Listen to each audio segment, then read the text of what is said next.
Well, good morning to all of you and welcome to SACAR. You see, we are going to start on a new journey into Savitri.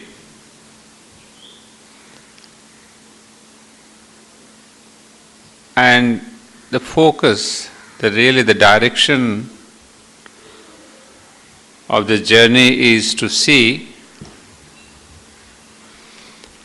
Savitri from the angle of gods and goddesses. A few months back when I thought of this subject, I did not know then that Savitri is really quite steeped with gods and goddesses. In the beginning, we do not realize how much of this book stands on the truths of gods and goddesses. And when you start reading it from this angle,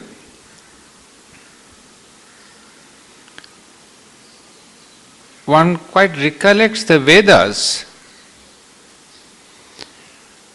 which are full of gods and goddesses, not goddesses as much as gods. And I was quite amazed to see that Sri Aurobindo recaptures the Vedic atmosphere. That means he is constantly invoking the gods and the goddesses. It doesn't seem to be, but if you go deeper, you will see it is so. In fact, it is interesting to see that the very genesis of Savitri, the story of Savitri, points us to gods and goddesses. Most of you who are already introduced to Savitri would know that the story was told by a rishi called Rishi Markandeya to the eldest brother of the Pandavas, Yudhishthira. But the interesting thing is, who was Rishi Markandeya himself? And there begins the story of the gods and goddesses. Markandeya's parents, Mrikandu and Maradvati, they were devotees of Shiva and Vishnu. And very similar to the story of Savitri, they too did not have an issue. So the father does penance, like Ashrapati, maybe not that long, and prays to Lord Shiva to grant him a son. And so after his tapasya, Lord Shiva grants him a son, but on one condition. He says, do you want a son, an ordinary son who will live a long, long life? Or a brilliant one who will live only 16 years? The choice obviously falls on the short life of 16 years. There. So there he says, I will choose a brilliant man, a brilliant child, a boy, who would live only 16 years. And so this son, who was named the Markandeya, he lives 16 years, and when the time comes, he knows his time has come. and he's praying at the linga of Shiva. As usual, when the time comes, you know all of us in Indian stories, mythology, Yama sends his assistants to get the soul of Markandeya. And these agents of Yama, they come to take away Markandeya, but as he's sitting with the linga of Shiva, they cannot touch him. Yama says, I will go myself and get the soul of Markandeya. When Yama comes, Markandeya is really embracing the linga, the Shiva linga. And so when Yama puts his lasso, wanting to be around the neck of Markandeya, it falls around the Shiva linga. So obviously there's a tussle, and Shiva gets angry that Yama has come to capture him. And so there appears Lord Shiva, and there ensues a battle, and Lord Shiva kills Yama. And then obviously the gods and goddesses, they come and plead with Shiva saying, if Yama is dead, if he is killed, then this entire creation would be in topsy-turvy. So please revive him. So Lord Shiva sees the argument, the logic, and he says, all right, I'll revive him, but on one condition, that he dare not touch Markandeya ever. And so Lord Yama says, all right, I will not come back for Markandeya. So Markandeya is called the Chiranjeevi, the immortal Rishi. I mean, those of you who know the story of Savitri, you will see already the pattern is established. So he is the Chiranjeevi, one who is deathless.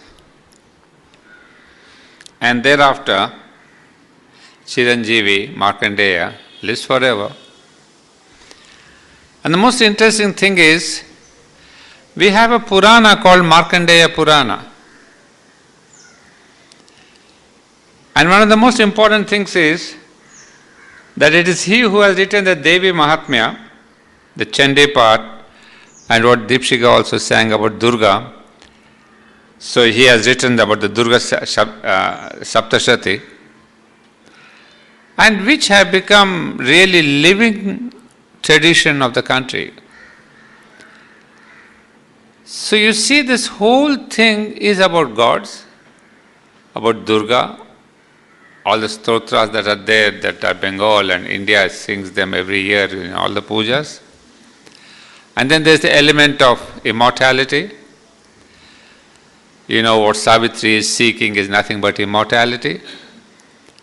And then there's the death of Yama, the same theme of Savitri. So almost you see, Savitri is already foretold in the story of Markandeya himself. Death of Yama, immortality, about gods and goddesses.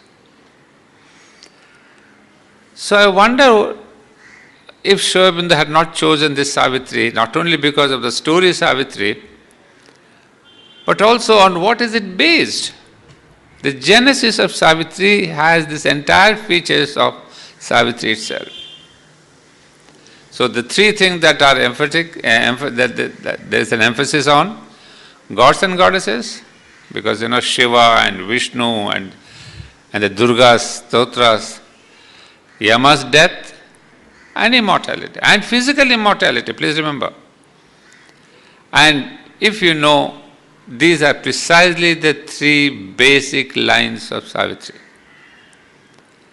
Nothing else and nothing more than these three. So there we see Sri Aurobindo Savitri is very directly connected with the story of Markandeya, with the life of Markandeya, with the story of Markandeya. And that takes us back where? To the Vedas. And then as we read further, we almost begin to think, is it a Vedic rishi who has come back as Sri Aurobindo and written this Savitri?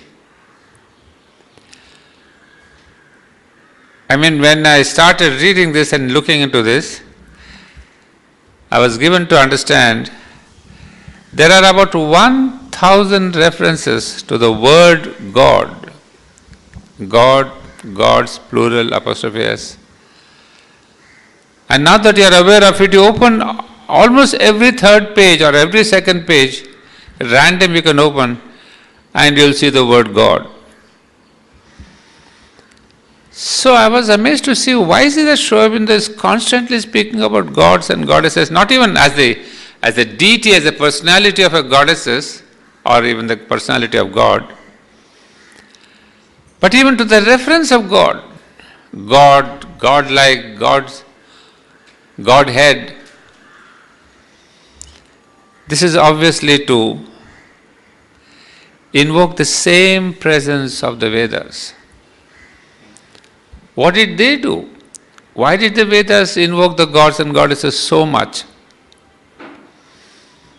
Obviously, as Sri Aurobindo himself has told us, that the entire purpose of the Vedas was to give us a live link, not only a live link, a constant link between man and God. So it is not just for fun, they said, okay, you worship to Indra, worship Agni, worship Vayu, when you get up in the morning, worship Surya Dev. Their whole purpose was to connect you with every moment of your life. And now when you read Savitri, Sri Aurobindo is constantly bringing in the presence of the Godhead. And there you see, it's not necessarily that he's being religious or Vedic religious to bring in particular gods, which are also there, who are also there. We'll see at the end of the day. That there are Godheads, but the very question of the Godhead, Godhead is the Godhood.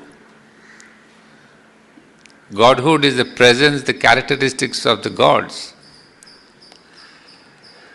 So when he is bringing this presence of the gods, then the whole of Savitri, as the mother would herself tell us, it becomes mantric.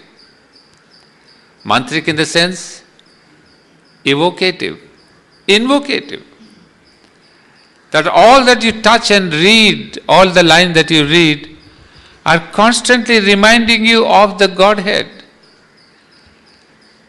So can you imagine what is Savitri in itself? It's a constant invocation to the divine. So you can read any line and you'll see that presence. That is the beauty of this book. It is not a story. As the mother gave us in a single line, Savitri is the mantra for the transformation of the earth. So now we begin to see, you see, normally we do read these lines, but when you go deeper into Savitri, you understand the meaning. So then we come back to understand that this question of writing Savitri for Sri Aurobindo was not only what he said, an ascent in my consciousness, but what kind of an ascent was it? Is it an ascent from the lower physical, lower vital and all that? No, it was an ascent from great heights of the superconscious towards the supermind. So this is a constant ascent of a higher consciousness. It is not from the subconscious, inconscient towards the superconscious. So therefore, the moment we plunge into Savitri, take any line, you will already see that vibration of the mantra, of that higher consciousness. So let us not take gods in this sense that there are names, Vedic names of gods. In fact, I have brought a definition given by Aurobindo himself, very beautiful, very clear. He says the dynamic aspect of the divine is the supreme Brahman, not the gods. Try to remember, and by the way, let me introduce a little bit and I'll take a little digression. Yeah, these sessions, as I've written on the notice board, is only a part one, because we are going to get into Savitri vis-a-vis the life divine and see that all the symbolism, the gods and goddesses and the concepts, etc., that are given in Savitri will be juxtaposed against Aurobindo's philosophy. So every time I'll be giving you a passage from Savitri based on or referring to the gods and goddesses, and then take you back into the philosophy. So it's just to tell you that those of you who are interested in seeing this philosophical, religio-philosophical aspect of Savitri, that would be my trend. So there I'll be going a bit deeper into most of these symbols and concepts. So it's in that line, when you're speaking about gods, the first thing I thought is to understand who are the gods. So Aurobindo in one of his books he says, the dynamic aspect of the divine is the supreme Brahman, not the gods. And there you are, already in trouble. We have the three words, divine, supreme Brahman and gods. In normal parlance, Brahman, supreme, gods, they're all one. For us, we don't make much of a distinction. But then you see, there is a distinction. First he says it's the supreme. And there is one supreme in the philosophy which I'll take up later in our PPT. That one supreme is the Tat. T-A-T, Tat. And that supreme is static, unmanifest, creation has not yet begun. So that is called the supreme, what Aurobindo would call the divine, not supreme, the divine. And that static divine, when he begins the manifestation, when he starts creating, manifesting, so that is called this dynamic aspect. And that dynamic aspect Aurobindo calls as the supreme Brahman. And now we see for the first time Aurobindo uses an Indian terminology, Brahman. Normally he won't use it. He will clarify it later, but let me stick to the definition here. So he says the Tat is there, the dynamic aspect of this Tat is called the Supreme Brahman. Or in other terms, the same Supreme Brahman is called the Satchitananda. So either you call it the Brahman or the Satchitananda, who is the dynamic aspect. So gods are not yet coming into the picture at all. Dynamism is Brahman.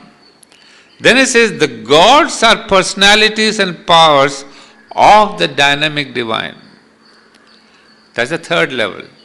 The Tat, the Brahman, and then these gods about whom we are going to speak, so they form the powers and personalities. So you see, there is in this creation a kind of a decentralization, if I can use the word. Normally in Indian mythology we say, oh, Brahman created, or Satchidananda created, or God created. Here in Aurobindo, gods are not the creators. It is Brahman. But Brahman creates through his agents, agencies. And these agents are the gods.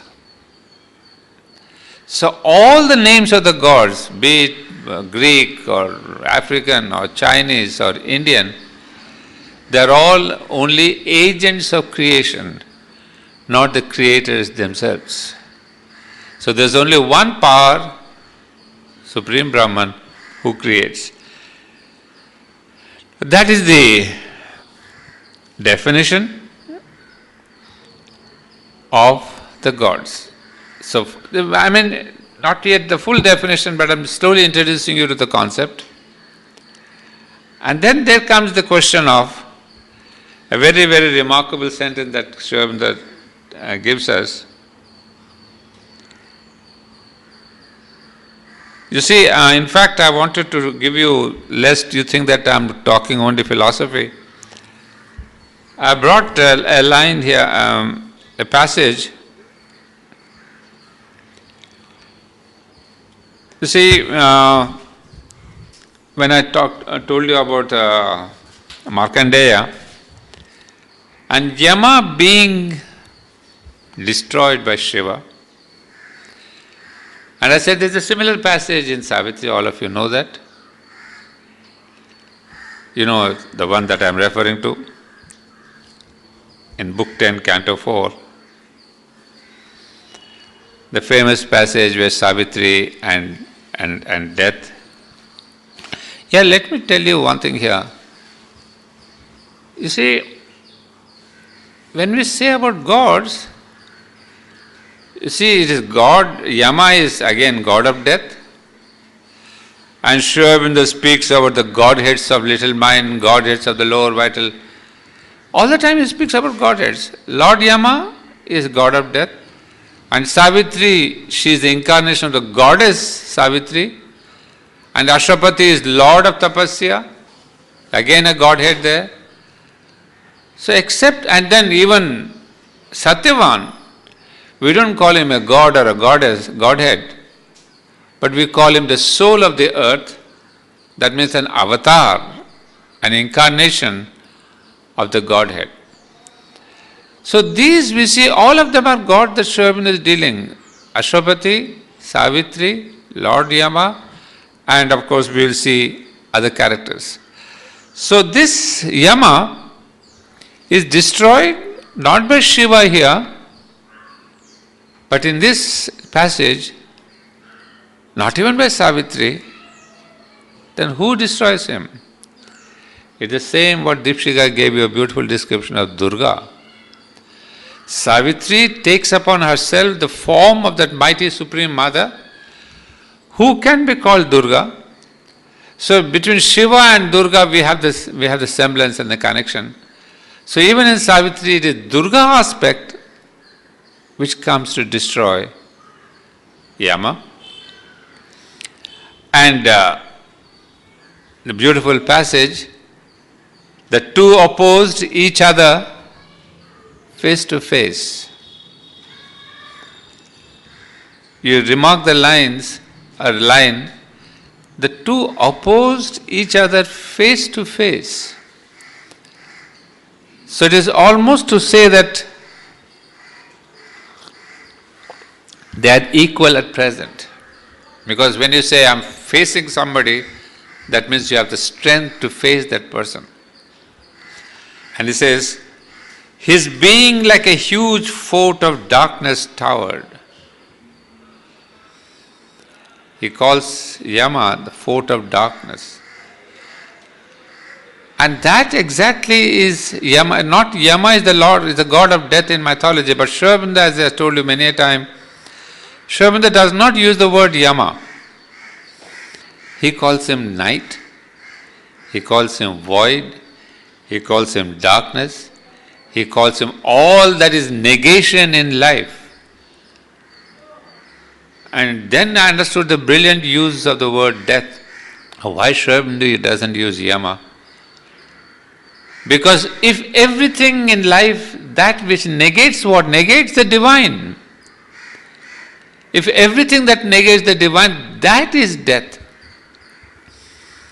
So which means we are constantly dying. Because there's so much of falsehood, there's so much of negativity, there's so much of resistance within us that we are partners. It's not so. When you say yama, it means one-time death. At the end of your biological life, you are dying. But Sri Aurobindo, by using the word death, he connotes that it's not that end of this body. We are continuously dying because we are continuously negating the divine, which is much more serious, much more a greater calamity than the last act of death itself. So Sri Aurobindo brings out in Savitri that opposition to life, which is there continuous. So he puts it here saying that his huge fort of darkness towered. Around it her light grew, an ocean's siege. A while the shade survived defying heaven, assailing in front, oppressing from above, a concrete mass of conscious power, he bore the tyranny of her divine desire. I mean, it is not just poetry, you can see, almost visualize this goddess Savitri, this Durga Savitri, this Supreme Mother Savitri, who has the tyranny of a divine desire. Divine desire not to kill him, but to transform him. So there is a kind of not just a destruction, what we saw in the story of Markandeya, Shiva just beheads Yama. Here, you see that description. Around it, her light grew. Around this darkness, the light of Savitri grew, and he calls it a ocean siege. It is as if a huge ocean of light is coming to lay upon darkness. There is a deeper meaning to this, I'll tell you. A while the shade survived defying heaven, a pressure of intolerable force weighed on his unbowed head and stubborn breast. You see, it's not a killing. You don't see anywhere the question of killing. It's a pressure of intolerable force. And again it says a concrete mass of conscious power, an ocean siege. So there's a kind of a pressure from different sides. And what happens? Light like a burning tongue licked up his thoughts. Light licked up his thoughts. So the first thing is, light destroys his thought level, the mind. And remember, this Lord of Death was brilliant mind, because he represents human mind. So first thing in the work of transformation is that the mindset of man has to be changed. Even before the physical can be changed, the mind has to be opened, it has to go beyond its own limitations. So here also it confirms to that, he's saying that light was a luminous torture in his heart, light coursed a splendid agony through his nerves. See the words? Splendid and agony. I mean, this use of this poetic, putting them en jambes, as we say in French, putting together the opposites, it gives a peculiar sense of, a meaning where it comes out saying that there is agony, torture, but there is the joy, because there is something is happening. What is that something happening? That question of transformation.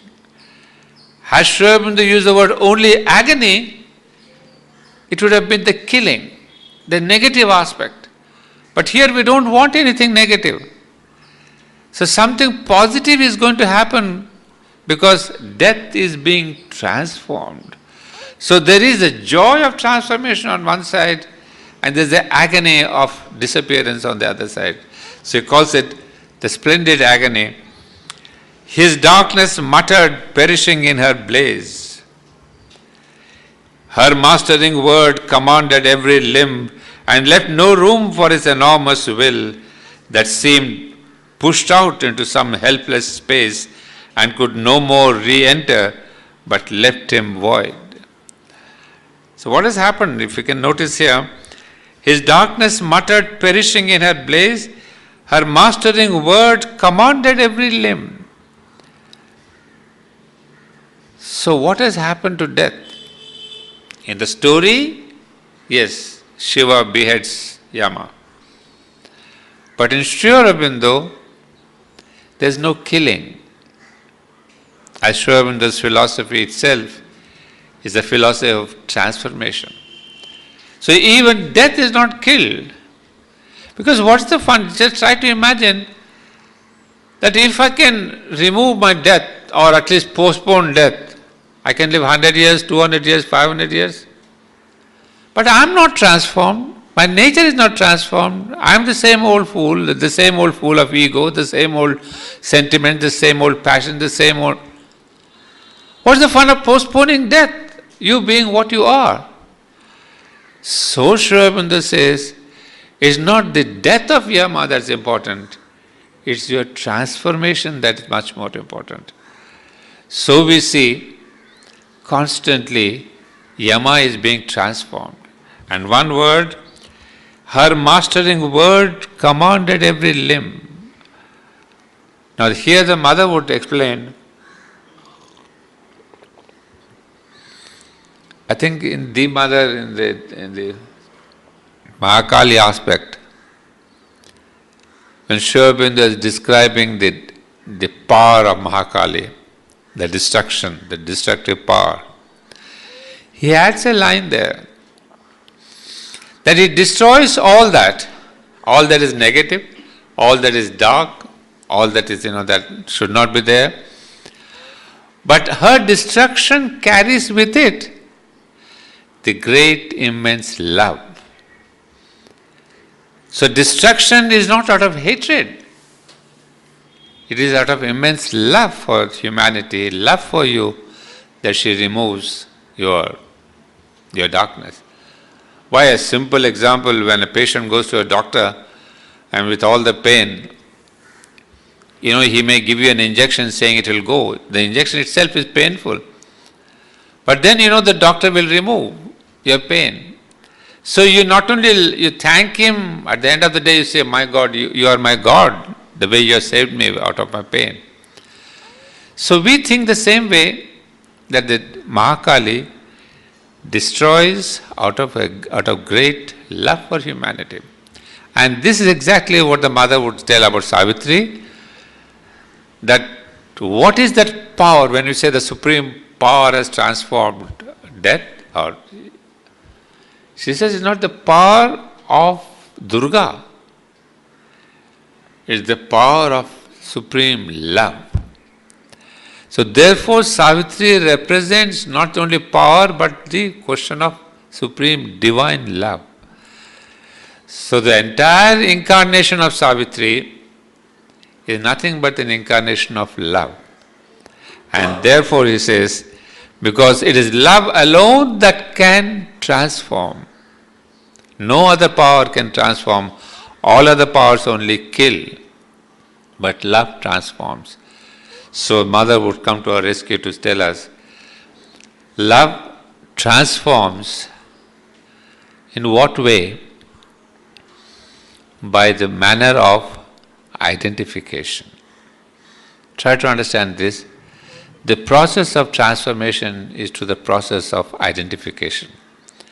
Love has that possibility, the capacity to identify itself with the other. And that the higher the love, the higher is the identification. And once when you know the person through identification or identity, then you know what he or she needs, what is true for him, what is good for him. And then you will not harm the person or destroy the person, but give him what he needs, what is required for him. So that is the magic of love.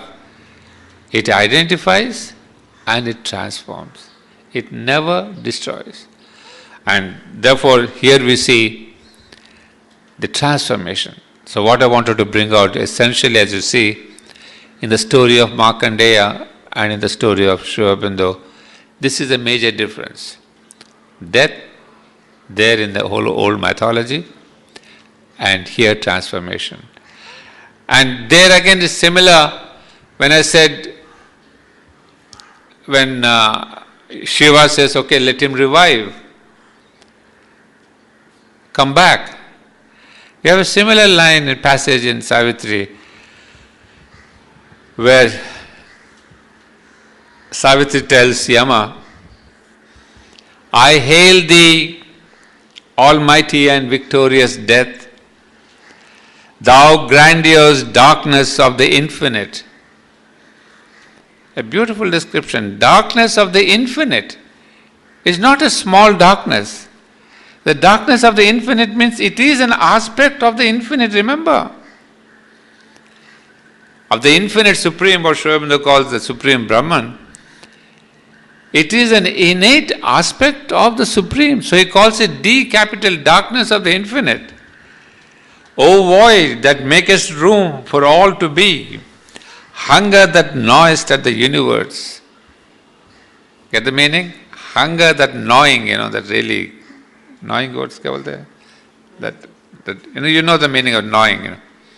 Hunger that gnawest at the universe, consuming the cold remnants of the sun. A brilliant thing. Death consumes the cold remnants of the sun. That means all that is dead and dying and decaying. Against the sun, if the sun is not there, everything decays. So that kind of a negative thing that death takes away, Sometimes the dying man says, thanks death, you are coming to take away my rotten body. That which is decaying and troubling is the Yama who takes, or not Yama, the death who takes away. And eatest the whole world with the jaws of fire. I don't know how to explain. Wasted of the energy that has made the stars, in conscience, carrier of the seeds of thought, nescience, in which all knowledge sleeps entombed and slowly emerges in its hollow breast, wearing the mind's mask of bright ignorance. Well, that was the first one.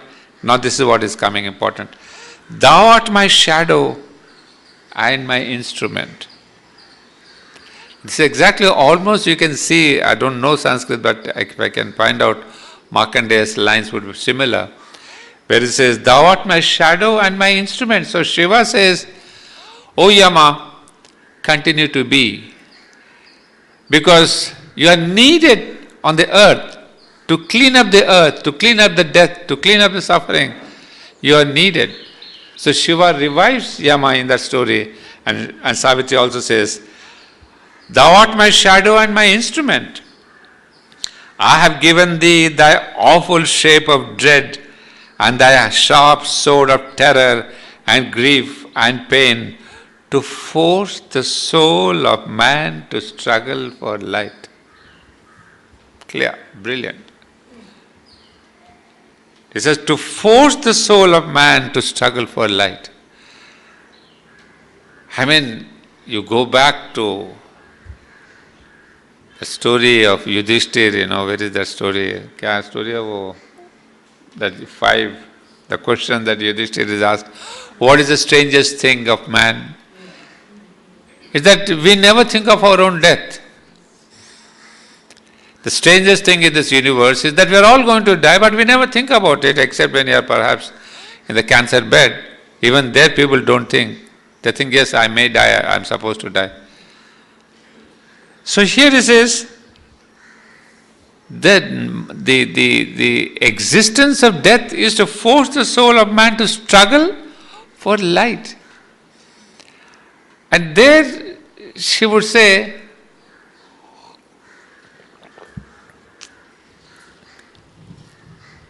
that this question of a continuous journey, if death were not there, if we was given this immortality, frankly say, would we really Work as much as you are working. There could be yes and no. Both the possibilities are there. One possibility is people say no. I think because there's constantly the fear of death, that I know I've got maybe 80 years, 70 years, 90 years, you never know. So we think, let us do, let us go on, let us progress, let us finish the work, let us... So there is this zeal for moving forward because of this shadow of death. But on the other side, even if death were not there, or this end, so-called end, in fact, philosophically, death is not the end. It is only a passage into the next form. Because fundamentally what Sri Aurobindo would tell us, and of course this is there even among the Upanishadic rishis, is that there is this eternal urge in man to progress, to move forward. We may not even think of death, but will surely work towards progress, towards moving forward, towards the heightening, towards expansion, towards becoming more enlightened, because of one element, because of the psychic being. You see, some people may be pretty dumb, not having very good intelligence, not much of an aspiration, being tamasic. And yet why is it that every human being born upon this earth wants to expand, wants to increase in whatever way? Materially, spiritually, vitally, intellectually, but there's a question of expansion. And Sri Aurobindo in the Life Beyond goes further to say, not expansion, but unification. This return to the Supreme, we have come from the Supreme, from the infinite, the finite has come, and the whole urge of the finite is to go back to the infinite. And that is simple word called evolution. We may put it in many words. But the finite wanting to become the infinite, because that is the motherhead, but that is the womb from where I have come. So Sri Aurobindo tells us, because I have been separated from that infinite womb, there is that innate sense of going back. And that going back is evolution, is progress, is expansion, is increase, whatever you want to say. So now we understand why human beings are athirst for progress. Now it depends on you what line you want to. But if you are not thirsty for progress, the opposite happens. You become static, you stagnate, you get rot, and it's out. So, in fact, there was a quotation on my table some time back. Mother would tell us an institution, if it doesn't progress, it will die. So there's only two things, either you go forward or you go backward. Movement there has to be. Because nothing can be static, stable like that. So there's a movement forward, there's a movement backward. So be it institution or an individual, you've got to move forward. Well, coming back to the line, what time is the break? What time is the break, tell me? I have to go and make tea. 9:45. 9:45, so I need 15 minutes. Yeah. So it says, on the brevity of his half-conscious days, thou art his spur to greatness in his works, the whip to his yearning for eternal bliss, his poignant need of immortality. You see all that I was explaining? One word, his poignant need of immortality. I mean, Sri Aurobindo gives us such brilliant jewels of truths, which really carry so much of meaning. He says, the whip to his yearning for eternal bliss. All our management and everybody wanting to be happy, who wants to be happy, how to be happy. And Madam Shruti Bidwakar holds a seminar on how to be happy. What is all this nonsense, how to be happy? You need not Try to be happy. You are happiness. You are seeking that eternal bliss. Because we have come from Ananda to the earth, into the suffering, and you are going back to Ananda. So the whole journey, you want it or not, come from Ananda, lives in Ananda, goes back to Ananda. It is we, on the contrary, who have put impediments on experiencing Ananda. So it's not the question of wanting to be happy. You are happy. The question of how to remove these impediments, that is more sure. So he says, now she would say, live, death, a while. Be still my instrument. This is exactly what Shiva must have told Yama. All right, because if you are not there, there will be too many old bodies and rotten bodies in the earth. Better you be my instrument, remove all that. So Savitri tells the same thing. Live, death, a while. That's the most important word. Whole of Savitri, if that word were not there, I would shut the book. It has no meaning. Imagine the whole book hangs on one word. Live, death, a while. Got the meaning? Nahin? Savitri is telling to death, you stay on for a little more, for some more centuries, for some more year, not some more, maybe thousands of years, or another 5,000 or 10,000. If you don't use the word a while, there are two things that are happening. Live, death, be still my instrument. That means, how long will it live? If it is there for eternity, then what's the use of Savitri? Savitri is wanting immortality. So Savitri is telling, I have conquered, I have transformed you, you are no more needed. But until humanity comes to the level of that supramental consciousness, you are required. So that a while is the time period required for our evolution. So he says, continue to be. For a while is till the time that is required. What is the time? Evolution will tell us.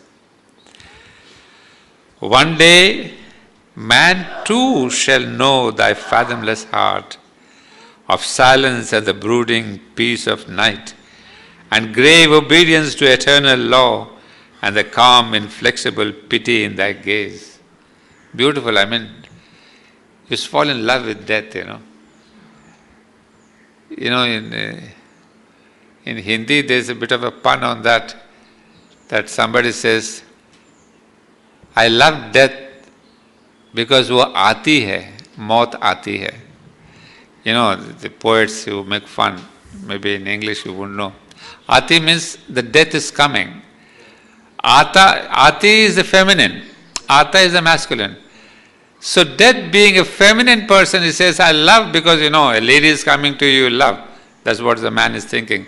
So he says, I love death because that lady, death is coming to me. There's a bit of a pun there.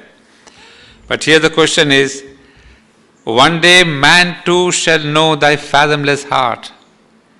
Now you see, man too, again the word, you see, every little word you have got to, put your ears to that.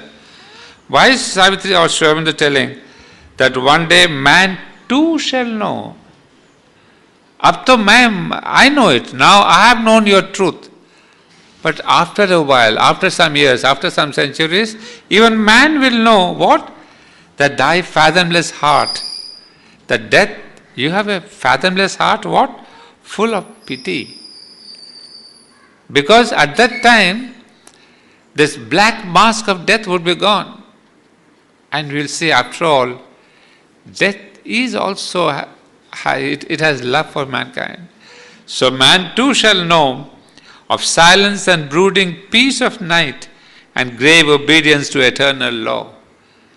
You see, death is grave obedience, absolute obedience to eternal law, L capital. So if there is anyone who follows, in fact, in Sanskrit called Yama Dharma Raja. Yama is one who follows the law of dharma. That's what Sri Aurobindo calls it, obedience to eternal law. So you see, in India we have caught this truth so much, we call him Yama Dharma Raja. Yama, one who follows the eternal law, dharma.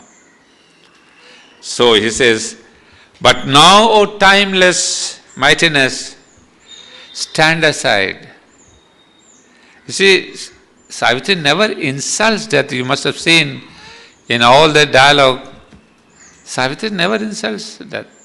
She calls him a void, she calls him victorious death, she calls him and he says, O timeless mightiness, stand aside and leave the path of my incarnate force. Who is that incarnate force? Satyavan. He says, because he is gripping Satyavan, he has caught hold of Satyavan, he says, leave him alone. Now, leave him alone. Relieve the radiant God from thy black mask. So Satyavan also is called God here.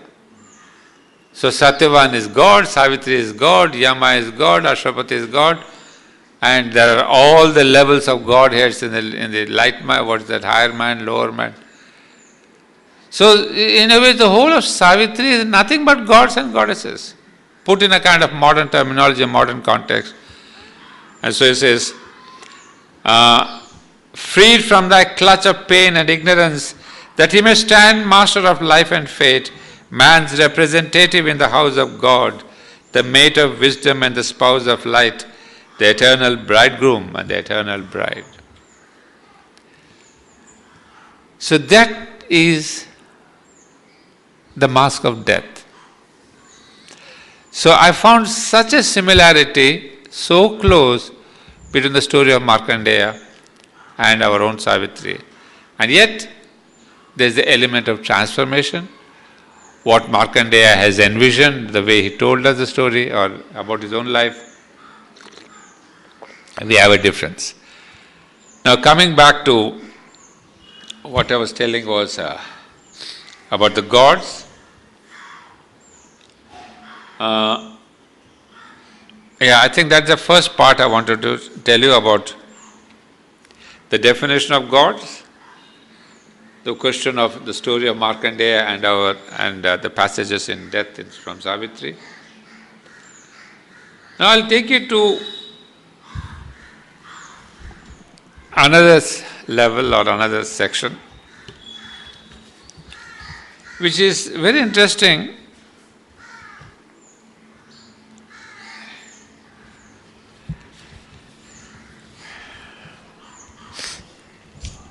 All of you know the very first sentence of Savitri. Who doesn't know? I'm sure every one of you knows. Well, Deborah may be doubtful. Anybody? Would you tell me? You don't know. It was the hour before God's awake. It was the hour before the gods awake. Gods is G cap or G small? Huh? Cap. Apostrophe S or without plural? Plural. So that's because a lot of people make mistake there. So the funniest part is Savitri begins with gods. What are you talking about trying to discover gods and goddesses? Look at Sri Aurobindo, starts the whole of Savitri, the first sentence is, it was the hour before the gods awake. G cap. So there you can put it down and say, my God, Savitri is nothing but a book of gods. Nothing but the Vedas, nothing but the Vedanta. But then he has made it very difficult for us to understand that when did the gods sleep that they are going to be awake? You see, before the gods awake. So we start getting into trouble. Somebody is there. Answer. So then the whole discussions comes in, the scholars come in and it says, yeah, when did they sleep? And then there are parallelisms saying that in Indian temple, gods are woken up at 4 o'clock, the Brahma Muhurtam, and then otherwise throughout the night they sleep, and then 4 o'clock you put the ganti, and then all our Indian temples, you wake up the gods. So some people said, is it that God is woken up? But Sri Aurobindo is not speaking about the gods in the temples. He says it was the hour before the gods awake. What is that hour? 3 a.m., 4 a.m., 5:30 a.m.? Or was it really the hour means the specific hour of the time? Or maybe there was no time at all, there was no hour to count by. So the very first thing when I chose about these topics, I said, the very first line is about gods. And the whole of this Canto 1, most of it, is only a description of the first line. He is himself explaining, which we never realize. So all of us great scholars, with great bald heads, all of us we try to see, hey, what is this God's awake? And foolish are we to see that whole of Canto 1 is nothing but Sri Aurobindo himself explains what is that hour and who are those gods? How did they wake up? Who woke them up? So he calls it, across the path of the divine event, the huge foreboding mind of night, alone in her unlit temple of eternity, lay stretched immobile upon silence march. So he starts describing. And then this line, it was the hour before the gods awake, as I told you, a lot of the pundits of English language and poetry, they suggested to Sri Aurobindo that why don't you change this first line, it's very tricky, mystic, and Sri Aurobindo said, this first canto was revised 13 times. And the first line remained the first line forever. Of course, it was almost, most of the scripts, drafts is like that. He told this scholar saying, even if you were to give me the earnings of Kavi Samrat, I'll not change this line, its position or its words. You know what's the meaning of Kavi Samrat? In India we used to have a tradition of each of these kings would have a great Kavi, a poet. And he would be the best poet and he would earn the greatest amount of money, rewards and all that. So the earnings of a Kavi Samrat would be very huge in those times, So Sri Aurobindo said, even if you were to give me the earnings of a Kavi Samrat, I will not change this line. You can imagine the importance of this line.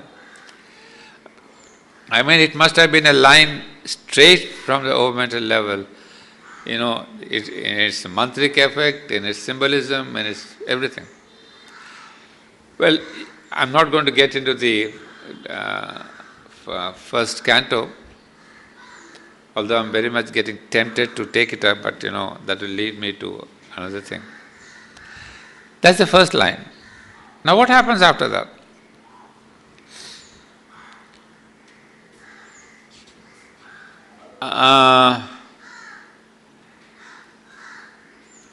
After this first line,